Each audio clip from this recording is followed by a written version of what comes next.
Hi folks, it's Miss Deborah from the Mount Holly Branch Library. I wanted to do a special book talk for you guys about Tales and Tales. So books about animals. Are you guys fascinated by animals' lives? Well, we have some cool programs about that, but we also have a whole new series and some other books I'm going to talk to you guys. These are called Incredible Animal Face-Offs, and they tell you all about the adaptations animals have that make them really successful at what they do. So Animal Builder Brawl is by Elsie Olson, and this particular one talks about which animals are the best suited for like building their colonies or building whatever their habitat is. So this is really cool because it compares each one, and each of these books in the series has beautiful illustrations that you guys will really like, and it's written on a really understandable level. So this is a great way for you to learn. So we've got one about building, of course. We have migrator matchup. So how do they use what they have going on for them to be the best migrators and travel to get away from the cold or to get to new food?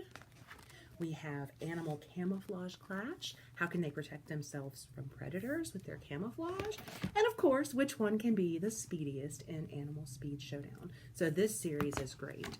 How many of you guys have heard of Fly Guy? If you're a fan of Fly Guy, we have Fly Guy Presents Weird Animals, and it brings all the kooky fun of Fly Guy, but also gives you a look into some of the most unusual animals that you guys can see.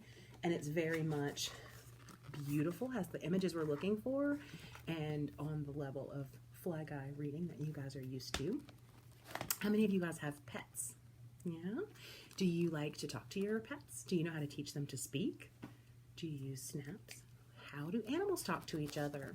You can find out in this book how to talk to a tiger and other animals, how critters communicate in the wild, and it's written by Jason Biddle, and it's illustrated by Kelsey Bazell. What do you know about how animals communicate?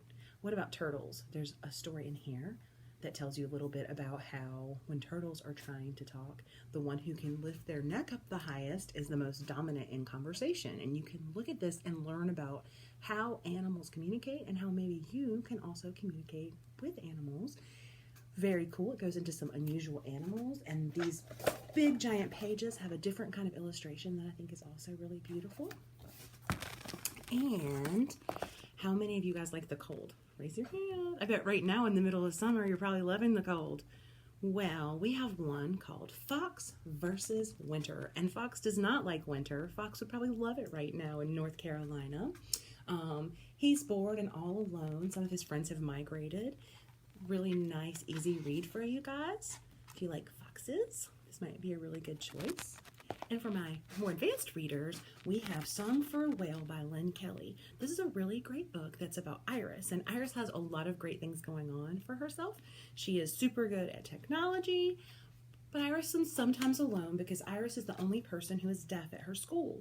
And so she finds out about Blue 55, a whale who cannot talk to other whales, and it really inspires her, and she relates to the animal. And I bet some of you guys have pets, and when you're lonely or things are hard, you can kind of relate to your pet, or your pet listens to you, or there are other animals you see, and it makes you think about the things that are hard or wonderful in your life. So Iris relates to Whale 55 in the same way, and this is a really beautiful story that I think you guys would really enjoy.